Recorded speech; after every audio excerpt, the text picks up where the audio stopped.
Okay, so here's a really simple heuristic for teaching your first online course.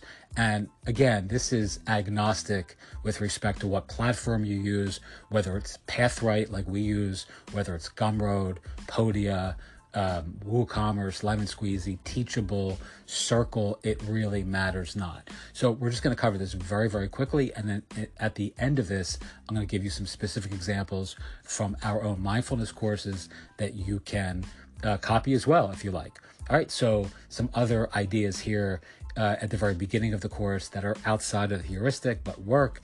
Ask your audience to introduce themselves, introduce obviously yourself first, and then ask your members, your cohort, your learners to commit to an outcome.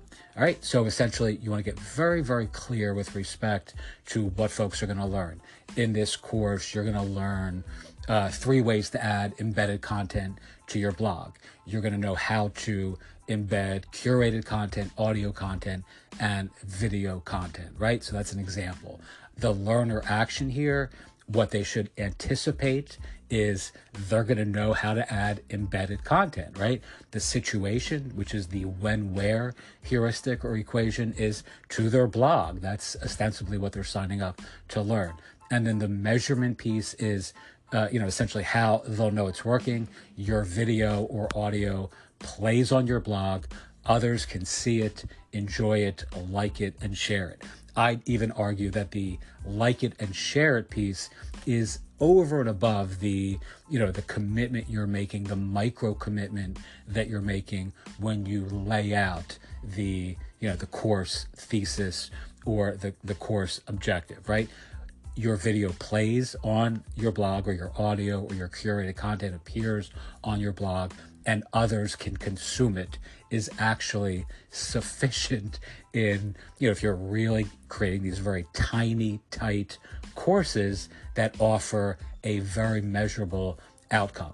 So essentially, you just want to be very, very, you want to stay within a container for your course that actually makes it really easy, not only for you to deliver a win, but it also makes it very easy for you to finish the course, right? So as hyper specific, as hyper niche or narrow that you get with respect to the offer, the easier it is actually to get done, right? I mean, you're really getting as close to the actual outcome with the initial promise that you can, and it's very easy for your audience, for your subscriber, for your student, for your learner to know they've gotten the exact promised value out of your course, which is fantastic from the standpoint of, most of us take courses or teach courses, I'm certainly guilty of this, that have very kind of loose and ethereal ideas behind them, like what you're going to get out of this. And then essentially it's just like an avalanche of tutorials or an avalanche of tips or an avalanche of ideas that may actually have a lot of value. And I believe in the stuff that I teach anyway, it certainly does.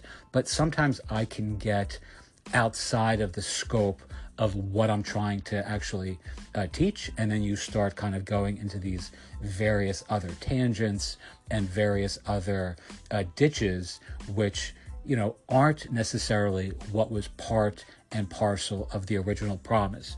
So the best idea when you start doing that is to add that to your next course, another tiny course that offers a big idea and invites a desired outcome for your target market, your ideal audience, your quintessential client community, etc., etc. Very small, tiny courses, big ideas, and actionable results that actually lead to an experience that your audience can demonstrate in their own understanding of what it is that they just took from the standpoint of your course. Okie doke, we're going to cover some more of this in the next series of audios. I'm going to give you really, really specific ways to use titles and to create content that delivers on your promise and also converts like crazy. Teach what you know, do what you love. wake up the world with your work. Thank you always, or thank you as always for listening. And if you have questions, feel free to ask. Thanks.